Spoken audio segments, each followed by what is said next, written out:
Olá, vocês do futuro. Está começando mais um podcast, de modo geral, número 32, Monobloco. Hoje com André Del Fuego, Semaia Oliveira e João Paulo Cuenca. Agora eu posso falar, né? Essa coisa dos processos tem me consumido um pouco. Inclusive me atrasei aqui para a gravação porque eu estava numa reunião, entrei com 2 chamadas seguidas com advogados, conversando sobre o caso que na Folha saiu no sábado passado que eram 83 e agora já são 111 processos. Eu imagino que esse número vai crescer muito ainda. Mas quanto maior o número também, Paulo, mais se configura o assédio processual, né? A litigância coordenada de má-fé, de uma organização bilionária contra um escritor. Então, nesse ponto agora, se são 100 ou se são 1.000, isso meio que prova o meu caso, né? Mas Sim. é isso, eu não tô... eu tô cada vez mais alienado das notícias, eu preciso falar isso para vocês. Aquele momento, de modo geral, que você perguntava, eu era o primeiro, né? E eu sempre tinha uma coisa engatilhada sobre um tema muito quente, Sim. E algo que o Bolsonaro disse. Para proteger a minha sanidade mental, eu acho que eu dei uma silenciada em algumas palavras no meu Twitter. Sim. Meu pacote de consumo de notícias está muito menor, assim, 2 vezes por dia. Eu tô meio por fora. Muito justo, João, porque não tem outra saída. É muito tempo neste ritmo, nesta onda, e agora você entra no meio de um furacão. Tenho certeza que isso que está te acontecendo vai ser caso para ser estudado daqui a alguns anos. Acho que deve ser uma questão emblemática e, de alguma forma, você sendo escritor, sempre há uma possibilidade de desdobramentos e de narrativas que não serão apenas tuas, mas de outras pessoas. Isso eu acho que vai dar muito pano para manga e quero te parabenizar aí pela coragem única como você está enfrentando isso e a integridade que você está enfrentando tudo isso. É realmente admirável. Eu que agradeço pelo apoio, querido. E vamos usar esse negócio para ser um caso que, enfim, que seja a última vez que eles fazem isso com alguém, entendeu? Sim. Isso não pode estar naturalizado. Eles não podem fazer isso amanhã com você, com qualquer Sim. um de nós, entendeu? É Sim. muito por isso também. Exato. Semaia, minha cara, tudo bem? Bem, tudo bem. Eu fiquei tomada aqui pela fala, na verdade, porque, enfim, é uma coisa difícil de se encarar, né? Principalmente nesse momento que a gente está vivendo no nosso país, a gente vê tantos amigos jornalistas, escritores sendo censurados e tendo que lidar com esse lance de ser processados e também ter que recorrer e ter que processar, enfim. Eu acho que isso está ficando cada vez mais recorrente e mostra como a nossa democracia nunca existiu e está muito adoecida, né? Então, toda a minha solidariedade aí, sinto muito e boa sorte, foco e força nessa luta, que é por muita gente. Mas, bom, eu acho que essa semana várias coisas me atravessaram, né? Eu tô começando um projeto novo na cultura, então eu fiquei muito imersa essa semana numa pauta sobre o Dia das Crianças. Passei muito tempo estudando sobre primeira infância nas periferias de São Paulo e como a gente tem perdido o nosso futuro porque a gente investe absolutamente nada na infância.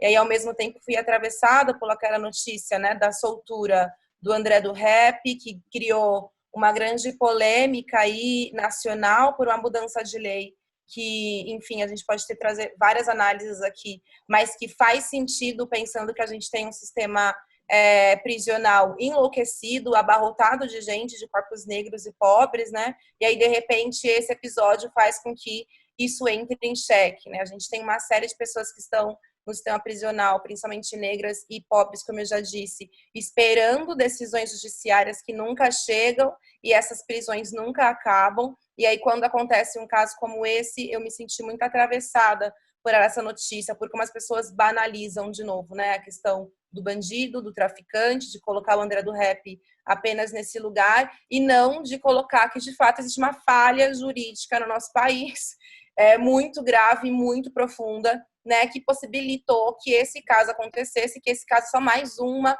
na verdade, mais um elemento dessa doença que a gente tem vivido. Então, eu chego um pouco assim hoje. Perfeito, muito bom. André Del Fuego. Eu também queria comentar o caso do Cuenca. Eu acho que diz respeito a todos nós mesmo. E que eu fico muito impactada nessa história, claro, com a Igreja Universal, não é? Sim, é alguma coisa até esperada, mas eu ainda fico muito impressionada com a reação que a Deutsche Welle teve com essa questão, de ter dispensado o trabalho do Cuenca e de ter, de alguma forma, legitimado, de não ter protegido a liberdade de expressão, de ter entendido isso de forma completamente equivocada, alinhada a essas figuras da Igreja Universal, à extrema-direita, tudo isso. Eu acho isso chocante. Eu acho que isso deveria ser mais dito e mais, enfim, nas matérias que saem e tal, sabe, um retorno desse posicionamento. Eu acho... Isso me incomoda profundamente. Profundamente. Sim. Seria um bom momento para retratar, sabe? Retratar isso. Enfim, são os Sim. tempos que correm. E, bom, e para comentar, assim, a última, o senador Chico Rodrigues, não é? A PF entrou na casa dele para cobrir, enfim, um mandato e tal, e aí ele guardou, ao que parece, R$500 mil na bunda. E eu fico pensando, gente, assim, chega a polícia, como que eles dizem assim, escuta, desce as calças? Porque, assim, qual foi o critério, entende? Assim, ele estava com uma calça enorme. O que aconteceu? Porque para colocar R$500 mil dentro das calças, né? E é um troço, se diz que se precisou limpar as cédulas porque estavam sujas de fezes, quer dizer, é um ponto inacreditável. É um quadro, né? É um quadro do Brasil. É um quadro do Brasil, é inacreditável isso. Bom, e a outra coisa, só também que tem a ver com esses dias, ainda é a campanha do Boulos, que tem encontrado saídas muito interessantes. Ontem ele fez participou de um jogo com várias outras figuras e arrobas interessantes da internet, Among Us. E aquilo eu estava lá assistindo e tal, e aquilo foi uma espécie de comício digital, né? Então, assim, 10 mil pessoas assistindo ali a entrevista, depois o jogo em si, que costuma ser um espetáculo em que as pessoas entram para assistir essas lives de jogos, eu vejo meu filho fazer isso, substituiu o palco, né? Os artistas que vão ali para o meio de uma praça e tal, assistindo ao jogo. Ele fez uma live de 24 horas e ele tem aquele café com bolos, que é um pouco blogueirinho, respondendo literalmente de casa sobre suas questões. Então, blogueirinho, liver, gamer, são, enfim, linguagens que a equipe dele, enfim, tem pensado, que tenho achado assim bem interessante. Acho que é o primeiro movimento, né, do campo da esquerda nesse sentido, de uma forma mais orgânica, natural. Porque é muito natural, tudo que ele está fazendo parece muito natural. E é a primeira vez que o nosso campo utiliza esse tipo de estratégia de ir nos submundos da internet, né? De ir no nicho. Porque nos fóruns de videogame, dos gamers, eles foram ali, entendeu? Lá atrás. Né? E agora o Boulos está se mostrando, está genial a campanha dele. Assim, tá. Dá até vontade de ficar empolgado de novo com política no Brasil, porque está sendo um sopro de esperança, né? Vamos ver. No mínimo, ele está criando um capital, porque ele está fazendo um capital, depois. Sabe? Que eu acho que fica ali para as próximas, enfim, porque isso é uma maratona de séculos, né? Sim. Mas ele está abrindo espaço, né? Ele está se comunicando com outro campo, isso é que é legal. Ele não está falando só para os dele. E uma coisa, né, João? Quando você é candidato à presidência, que ganha alguma repercussão mínima, mas ganhou, isso faz uma diferença. Ele já foi um presidenciável. Então, nessa disputa imediata de nomes e partidos, numa disputa municipal, isso acaba pesando. Ele Sim. tem um percentual interessante, mesmo com poucas chances de levar.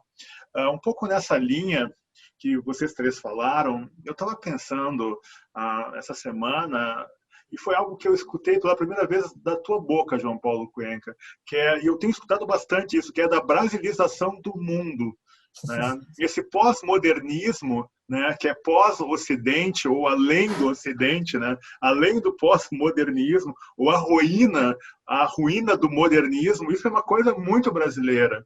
E eu não sei se eu estou muito influenciado, porque eu tenho trabalhado direto com Cidade de Deus, esse romance maravilhoso do Paulo Lins, e eu tenho pensado nisso, né, do espaço como o protagonista.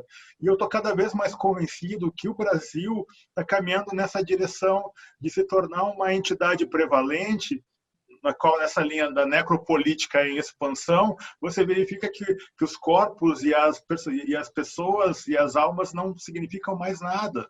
E aí você tem hoje esse domínio, né, dessa coisa da Igreja Universal, que é totalmente em ascensão, vai ter repercussões severas na política, na economia, no espaço do crime. É um bloco que cai na cabeça de todo mundo, e esse despudor de afirmar que algumas pessoas são descartáveis. Então, é incrível como isso vai repercutindo, né? E eu fiquei pensando nessa decisão do ministro Marco Aurélio, e você chega a uma situação em que as figuras, elas assumem um grau de inconsequência, porque a leitura dele é muito interessante, sabe? Mas os desdobramentos disso, eu acho que pelo menos ele deveria bancar um discurso, sabe? Que fosse mais que concatenasse toda essa tragédia brasileira. E ele não faz isso, né? Ele vai para lá, ele vai para a imprensa e diz: não tenho medo do impeachment, enfim, né? E aí fica esse grande palco de atuações que é o Supremo, e é muito curioso que o Brasil seja uma espécie de vanguarda nesse caos mundial, se você olhar com atenção, onde ninguém se entende muito bem, né? Você não tem um Putin conduzindo a coisa, sabe? Um protagonismo. Não, você tem uma maçaroca de coisas. E para fechar, eu queria dizer, André Del Fuego e Semanhac, que vocês falaram dos dois pontos que eu queria falar, e especificamente com relação ao Boulos, eu acho que eu não tenho mais idade para dialogar muito bem com essa estratégia de ontem. Mas fiquei assistindo ali, curioso, aprendendo, sabe? Porque, sei lá, é como você bem analisou, né? É um novo mundo. Sim, daí não está dizendo para você e não está dizendo para mim, então ele está certo. Então está no caminho certo. É porque ele já tem o voto de vocês. Já, e a gente está completamente, a nossa linguagem já é totalmente defasada, assim, em relação a esses novos pontos de encontro, a esses novos campos, entende? Campo de atuação mesmo.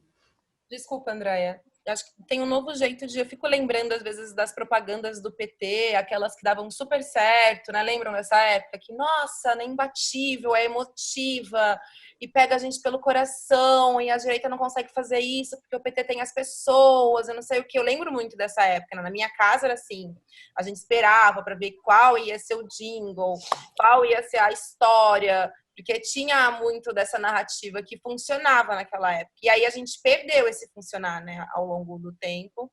E a direita, a extrema-direita, encontrou um jeito de funcionar. Então, eu não acompanhei ontem o Boulos, mas eu acho que ele é o que está mais adiante aí em como pegar esse coração, né, esses corações e mentes de novo, mas com essa estratégia que é absolutamente digital e que é um mundo dentro de um outro mundo, que é uma coisa que a gente se perdeu completamente ao longo do tempo, né? E eu fico pensando muito nessa comunicação com a população periférica, a população negra, que mudou também, né?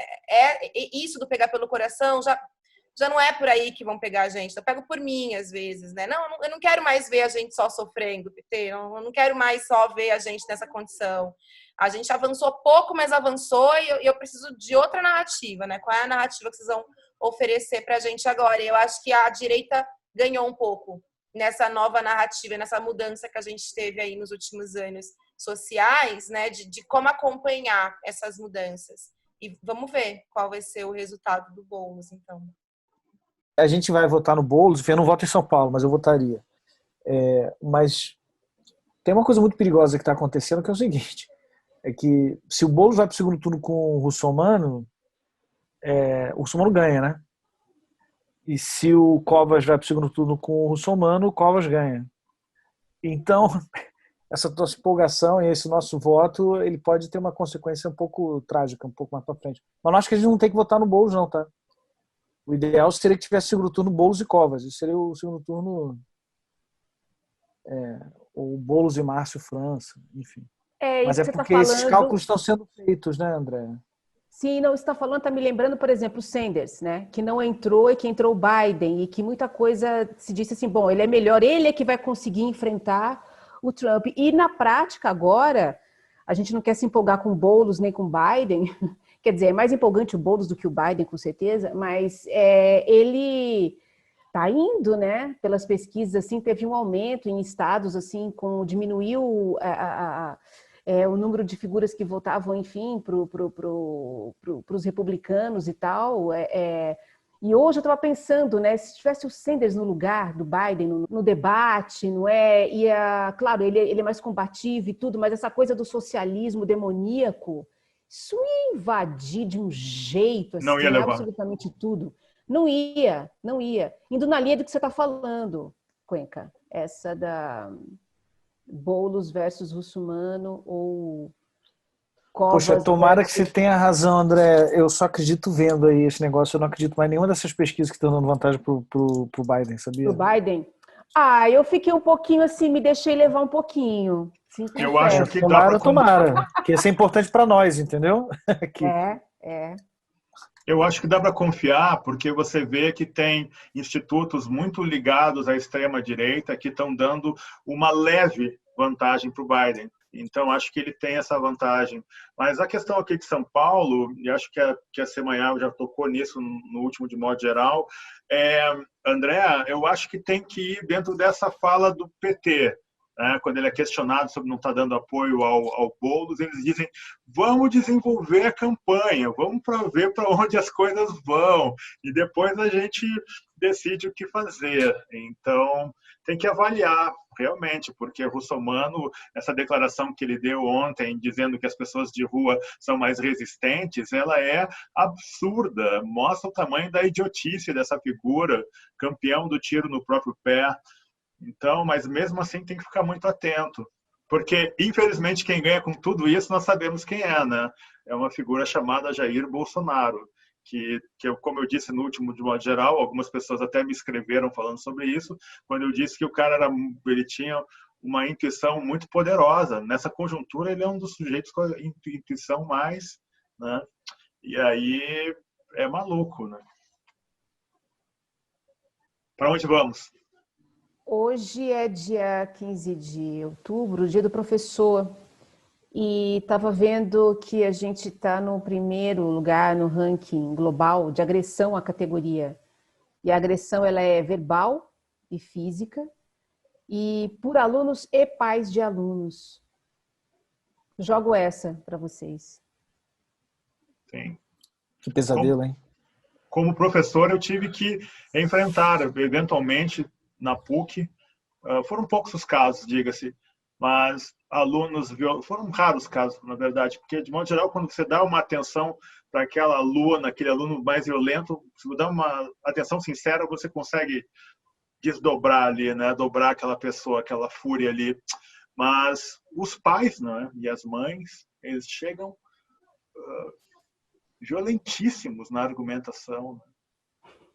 Eu ouvi muita gente durante a pandemia, algumas mulheres que eu cheguei a entrevistar, de que mudaram a visão da escola, né? E dos professores, principalmente, por terem passado mais tempo com seus filhos e por terem que, muitos pais assumiram a função de tutoriar esse processo educativo da criança dentro de casa, né?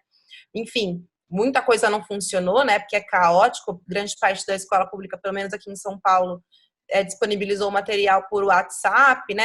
As escolas particulares tiveram um outro mecanismo, mas de toda forma, os cuidadores ali, seja pai, mãe, vó, tia, tiveram que assumir esse papel de professorar.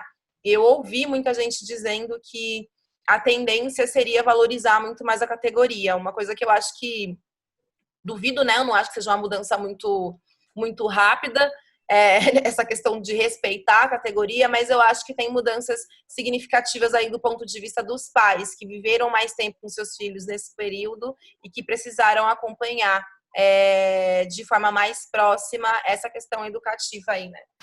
Lidar com essa educação à distância. Não sei o que vocês acham sobre isso.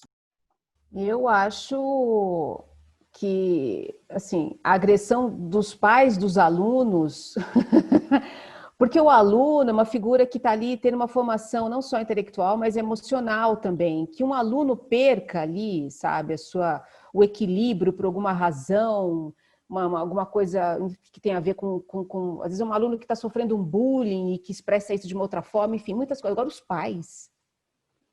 pais, é uma ideia, e até essa pressão à volta para a escola, você percebe que é para voltar para o depósito de filho. É um depósito de filho. Para voltar ao trabalho, sim, que isso, por favor, não mas tem um além, assim.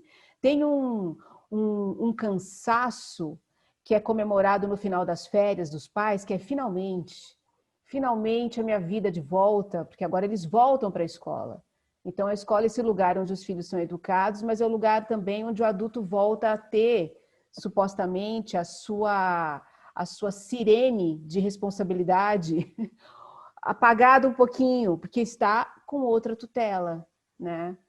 E aí, só que ao mesmo tempo é uma visão desse filho que é filho para o sucesso, filho para não passar vergonha, então as notas. Por que um pai bateria num filho? Aliás, num professor, se não é porque a vaidade dele, a honra dele, possa também estar atingida ali de alguma maneira em relação aos filhos. E a gente passou por aquela história da ideia das aulas, enfim, vigiadas, né, por figuras de direita para saber o que é que os filhos estão aprendendo. E eu acho que teve, não me lembro bem, mas acho que teve agressão verbal de pais, né, contra professores, então, que estavam dando aula de história e que estava ensinando o comunismo para os filhos, aquela coisa toda. Mas me espanta muito esses pais que querem também um lugar para os filhos de uma confirmação do que ele também já é. Nossa, tanta coisa envolvida nisso. Sabe que eu prefiro achar que algumas dessas crianças sairão melhores disso, porque alguns pais eles passam tanto dos limites. Claro que isso é uma visão ingênua da minha parte, mas tem pais que passam tanto dos limites que você vê na cara dos alunos assim um constrangimento, né? Mas enfim, isso mostra como nós não conseguimos levar esse pacto da educação, porque ele falha nas mãos dos políticos, na mão dos educadores, do Estado, da família, e parece que essa compreensão ela é um problema. Assim, eu me lembro, meninas e João, que alunos do primeiro semestre, eles me diziam, poxa, meus pais estão me pressionando a não estudar tanto, que estudar tanto, né, vai me afetar. Uma falta de compreensão completa do que é você se dedicar, mesmo em condições mínimas, precárias, né, a um projeto de aprendizado, de conhecimento, de domínio, né, da linguagem, das informações, síntese, etc. Então, está tudo muito errado. E eu, quando olho para a administração recente, assim, eu vejo muitos pontos positivos, mas é a crítica que a gente faz, né? Você vira uma espécie de zelador do caos capitalista a que convém continuar patinando na lomba e não subir a lomba, né? Vocês falam lomba aqui em São Paulo, meninas? Eu acho que é a primeira vez que eu ouço lomba. Lomba é subida. Lombada, a lombada. Não, lombada não, também não. Né? Não, a lombada é baixinha. É baixinha, a lomba é tipo uma ladeira. É uma ladeirona? Ladeirona, tipo a da Caiová ali, que eu passei por ali hoje. E aquilo ali é uma lomba. Tipo Perdizes, né? Nossa, eu nunca ouvi. Ali é. Mas e aí, João, para onde vamos? Uma outra efeméride importante do dia é que hoje faz 80 anos que o filme O Grande Ditador estreou nos cinemas. Uau. Que, enfim, e esse filme eu acho, bem, como ele é importante hoje em dia, né? No que a gente está vendo hoje. É muito espetacular. Eu revi há pouco tempo ver como o Chaplin faz uma paródia demolidora a quente do Adolf Hitler e do Mussolini, né? Que é o adenoide Hinkel e o benzino Napalone. Enfim, o filme americano é de 40, né? De 15 de outubro de 40. Os Estados Unidos, bem, Pearl Harbor é dezembro de 41, né? Então os Estados Unidos só entram na guerra quase 2 anos depois do filme. E eu fico imaginando como deve ter sido essa filmagem, como deve ter sido você fazer isso naquele momento. Os caras estavam ali vivos e matando. Ele está fazendo uma sátira, inclusive, aos campos de concentração, né? Porque o personagem dele, que é um barbeiro judeu, ele vai porque aí troca de lugar, né, com o Hitler e tal. No final ele faz aquele discurso. Enquanto existiam os campos de concentração, né? A guerra durou muito tempo. Enfim, eu acho que é um dos grandes filmes do século XX e essa circunstância histórica faz ele ficar mais especial. Né? Ocorreu uma coisa rápida de como o riso e a ironia quebram a linguagem fascista. A ironia os chargistas, né, são a linha de frente na linguagem contra o fascismo. Porque explicita o ridículo deles.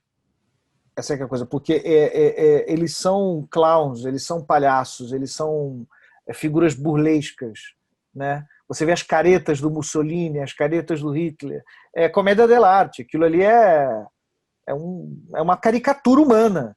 E aí se você faz uma caricatura de uma caricatura humana, aí é um espelho perfeito, né? Aí eles ficam muito ofendidos. É um antídoto contra o fascismo e contra o horror. Antídoto. O humor, né? E vocês acham que a gente tem usado isso bem no Brasil? Boa pergunta. Excelente pergunta. Excelente pergunta. Não reconheço de cara. Se pergunta assim, não me ocorre de cara. Eu acho que tem uma crítica pela charge, uma crítica, sim, mas que me faça rir, ou melhor ainda, que me faça rir, dane-se, mas que ofenda a outra parte, não consigo ver. Porque ofender a outra parte é muito difícil. E quando você ofende, olha só o que acontece, né? O meu caso. Isso. Eu escrevi uma sátira que ofendeu a outra parte, né? Eles ficaram ofendidos. É difícil ofendê-los. Porque, na verdade, quando você... Enfim, se você dependendo do teu registro de humor em relação a eles, aquilo tá no caldo cultural eles estão reverberando, entendeu? Ainda aquele personagem reverberando. Um grande exemplo disso, desse humor, que não é exatamente... Que é meio que um humor a favor, tá? É como o Saturday Night Live nos Estados Unidos... isso já é histórico, né? Eles fazem paródias do Trump desde os anos 80, 90. E tem todo um histórico deles fazendo paródias do Trump e do Trump indo no programa. E o Trump sempre sendo um misógino, um racista, um proto-fascista, né? E as pessoas fazendo um pouco de graça dele, né? Como aqui no Brasil o Pânico, marcadamente o programa Pânico e depois o CQC, naturalizaram também o Bolsonaro durante muito tempo, porque era uma figura... deixa ele fazer as graças dele, falar que tinha que matar não sei quanto, né? E aí ele fazia umas piadas e você ficava assim, ele tá humilhando o Bolsonaro. E na verdade não tava, né? Não tava humilhando o Bolsonaro. E eram programas que, na verdade, hoje se colocam... Programas não, né? É composto por pessoas que hoje se colocam, inclusive, a favor, né? Se colocam Sim, verdade. Ou seja, né? Era uma piada que, na verdade, fazia sentido para eles, né? Sim. Eu fico pensando nesse movimento atual no Brasil, fico pensando um pouco na função do Porta dos Fundos, o Adnet tem feito algumas coisas, eu acho que o Gregório Duvier tem esse trabalho com a HBO, que é toda sexta-feira, se não me engano, sai um conteúdo. Eu acho que tem esse tom do humor, e eu fico pensando muito no que você disse, João, do ofender de fato, né? Que eu não sei se a gente tem ofendido de fato, mas que eu acho que é uma linha de comunicação que, como você mesmo disse, funciona, né? De repente, para extrapolar um pouco para além das nossas bolhas, assim. Mas acho que a gente poderia fazer mais, talvez. Bom, essa questão que você coloca das bolhas eu acho bastante oportuna, porque quando você fez a pergunta, Semana, eu fiquei pensando, João e André, justamente nisso, quer dizer, em que medida, né? Direcionada para quem? Porque alguma crítica ela demanda um refinamento de quem está percebendo a crítica, sabe? Que eu vejo, por exemplo, na massa, né? No conjunto geral, assim, não estou nem aí para isso, né? Quer dizer, é possível que, mesmo que tenha impacto em algum segmento, mesmo Porta dos Fundos e etc., Adnet, sabe? As outras pessoas não estão nem aí, porque o que a faixa na qual elas lidam é muito mais crua, muito mais bruta, porque a vida é bruta, né? Para essas pessoas. Então, o impacto geral, quando você vê essa massa que é dominada por uma leitura, por um discurso, né, neopentecostal, essas pessoas elas estão plastificadas. Elas são contrárias, né? Eu acho que no final do ano passado teve aquele movimento fortíssimo contra acho que foi a ceia de Natal, foi uma sátira do Porta dos Fundos sobre Jesus Cristo e o Natal, e foi uma confusão, assim, as pessoas ofendidíssimas, né? Enfim, eu acho que isso aconteceu, assim. Eu acho que também tem a questão do alcance, né? Sei lá, o pânico na TV é uma coisa que estava na TV aberta, né? E aí, sei lá, tem um alcance absurdo mesmo. Acho que a internet ainda é um lugar de bolha, né? A internet, embora chegue, os dados da internet cara, não carrega, não dá para ficar assistindo muito vídeo, sabe? Porque não pouquíssimas pessoas podem pagar assistir vídeos e coisas pesadas. Então, acho que tem esse primeiro entrave aí. Mas eu acho que existiram alguns impactos, assim, ao longo dos últimos anos. Eu percebo uma certa mudança no jeito de fazer o humor brasileiro, assim, sabe? Sei lá, se você pensar os programas mais recentes que a gente tinha, a Zona Total mesmo, uma tragédia total, assim. Então, eu acho que a mudança e um pouco das pressões sociais tem feito com que o humor amadureça também. Não sei se a gente tem conseguido ofender, né, como é o caso do João e toda a seriedade que ele tem tendo que enfrentar agora, mas acho que a gente está caminhando por aí, talvez. Talvez assim, a ofensa, mas, por exemplo, a ofensa, ela deixa o outro lado ainda mais certo do que ela é e pronto para se defender ainda, né? Aumenta, inclusive, a potência, se arregimenta os seus defensores e tal, né? Talvez essa coisa com o humor mesmo, assim, que faça quebrar, sabe? Mas posso dar um exemplo de um humor ofensivo que eu acho que é cáustico e que faz algum efeito? Eu acho realmente que ele pode ser uma bazuca. Um bom exemplo disso para mim é o Borat. Quando o Borat vai para os Estados Unidos, ele fez uma série. Assim. Ele é genial. Ele fez uma série nos Estados Unidos, e agora vai ter o Borat 2, que é ele nos Estados Unidos, sacaneando os políticos republicanos, sacaneando os caras da NRA, do movimento lá das armas americanas e tal. Cara, as pessoas querem matar ele, processam ele, como Hitler queria matar o Chaplin. Eu acho que eu vou ficar muito feliz no dia que um humorista brasileiro fizer uma sátira ao Bolsonaro que seja tão ofensiva que gere uma reação da família contra esse cara, entendeu? Porque jogar tomate no ditador, jogar tomate no líder autoritário é uma tradição maravilhosa da humanidade, tão maravilhosa quanto o tiranocídio. Então, assim, e eu acho que talvez, pelo clima que nós estamos vivendo aqui, essas sátiras não cheguem no fundo. Eu vou te dar só um exemplo, um contra-exemplo, que talvez prove um pouco do meu ponto. Quando os humoristas faziam piadas com a Dilma e imitavam a Dilma, eles ofendiam a Dilma. Tem um cara que, inclusive, virou um bolsonarista, que ofendia profundamente a Dilma quando fazia a imitação da Dilma. Dá para fazer sem ofender também. Mas ali era um despudor total em ofendê-la, entendeu? Porque ela era mulher. Porque ela talvez era uma mulher de esquerda também. Então, Sim, mas ela não é, João, uma figura autoritária. Não, não era. Como Bem, você mais ou menos. muito Em bem junho de 2000, colocou. Não, em sim, junho de 2013 mas ela ela foi não um pouco. estava cercada, né, por uma Não, pauta de não, não. O que eu autoritarismo estou querendo explícito. dizer é que não havia nenhum pudor em ofendê-la. Sim. Tipo, um estádio inteiro xingou a Dilma. Uma puta de uma injustiça, inclusive. Não existe esse pudor da ofensa, parece que ele no Brasil está um pouco desequilibrado, é isso que eu estou querendo dizer. Eles naturalizaram a ofensa. Eles podem ofender todo mundo e a gente não pode ofender ninguém. É um pouco isso. É que a ofensa, em algum momento, ela não produz mais efeitos também, né?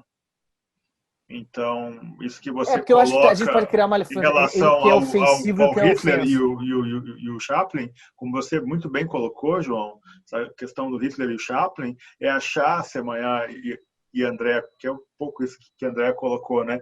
Aquela fendinha, sabe? Onde você entra ali, sabe? Talvez a masculinidade do sujeito, né? Talvez, no nosso caso, talvez esse mito de que eu lutei contra a guerrilha. Como é que você lutou se você tinha 14, 15 anos? Você não lutou, não. Nem passou por lá, entende? Aí você vê como e os escritores, os homens fazem muito isso, né? Eles dão um jeito de criar em torno de si uma mitologia que não corresponde à sua biografia real, né? De coragem e tudo mais, e você vai descobrir que é tudo invenção.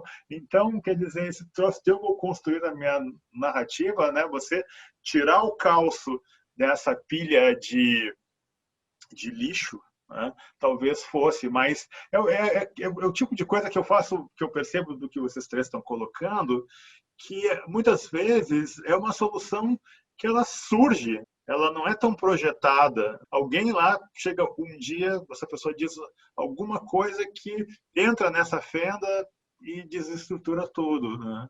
Mas concordo muito também com esse lance dessa figura masculina, que tem a ver com essa mitologia que você está trazendo, que os homens principalmente constroem em volta de si. É uma couraça, não é uma proteção mesmo. Acho que existe um receio de ofender de fato para valer essas figuras, né? E o humor é muito feito por homens, né? Eu vejo pouquíssimas mulheres fazendo humor. Humor político, humor crítico. Então tem um outro nível aí, né? De talvez uma solidariedade enrustida nessa masculinidade para se ofender ou para fazer um humor mais ácido com um outro homem até mesmo. Não sei, só passou aqui. Muito bom. Vamos para a rodada final, então. Quem começa? Vou comentar A Fazenda da Record. Vamos falar de realidade. Vamos falar de realidade aqui, de coisa... Ótimo. Tem uma integrante, a Raíssa, que ela tem o diagnóstico de borderline, que é uma figura... Enfim, eu não entendo muito bem da questão, mas eu sei que a pessoa pode ficar muito agressiva, ela tem uma impulsividade, enfim, ela pede, em alguns momentos, realmente o equilíbrio, o limite e tal. E ela teve, assim, já várias crises, acho que 2 crises durante o reality, e fica essa questão da doença mental como entretenimento, porque toda vez que ela tem isso, que ela pega um creme e enche a cara de um cara de creme, ou joga água na cara e faz, enfim, e tá ali em sofrimento mental, a rede enlouquece. Mas ela tá medicada, Andréa? Parece que ela é medicada, mas até aí parece... Eu estava lendo sobre isso hoje, que ela precisaria também de uma terapia, a famosa Sim. limpeza da chaminé. E eu não sei se isso é possível. E ela disse uma coisa extraordinária, que na pandemia, em isolamento, as crises estavam muito mais tranquilas. A questão é a vida social, e a vida social naquele confinamento. Mas o que eu fiquei pensando é o seguinte, nesse entretenimento da doença mental. Por que será que o Bolsonaro entretém? Porque eu acho que é isso que ele faz. Porque ele é um narcisista perverso, né? Exato, é uma doença mental divertida, que entretém. Perfeito. Semanhã?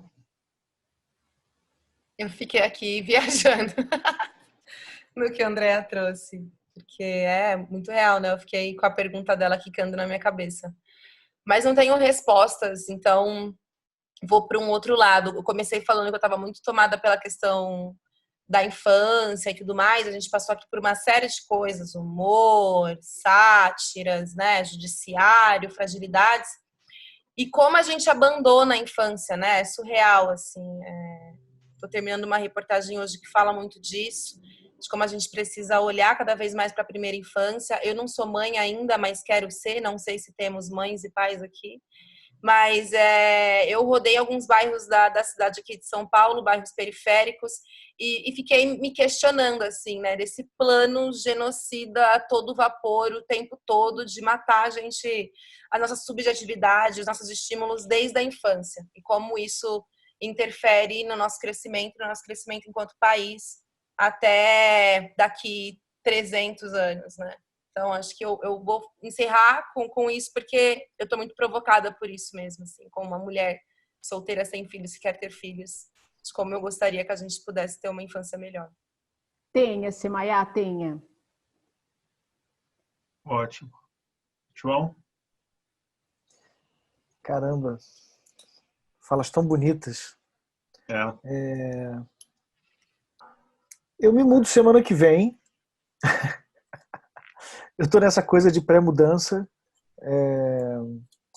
E eu acho que o que eu posso falar agora é o seguinte: eu recebi, quando saiu essa matéria na Folha de São Paulo, no sábado, eu recebi umas mensagens de umas pessoas em Berlim ou na Europa, falando: sai daí agora, vem pra cá.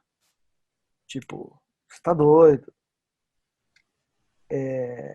E agora é que eu não posso sair. Agora é que eu não posso sair mesmo. O preço da minha saída é muito mais caro do que sem processos, do que sem ameaças, do que, enfim. Eu entendo quem sai, tem motivo para sair, mas eu acho que não é o meu caso, e eu não pretendo sair. Agora é que não dá para sair. Era moleza sair antes, né? Na época do Lula, da Dilma, do FHC. Agora a gente tem que ficar. Ótimo, João. Eu ia falar sobre a questão do encarceramento e do quanto os relatos que eu tenho acompanhado mostram que as pessoas que se dizem progressistas, o quanto elas estão distantes, né, da tragédia que leva uma quantidade absurda de pessoas ao encarceramento, pessoas negras, né, sobretudo. Mas fiquemos para a próxima, porque o que vocês três falaram foi muito forte. Obrigado, André Del Fuego, Semaia Oliveira, João Paulo Cuenca. Ficamos aqui no monobloco número 32, podcast. Até a próxima.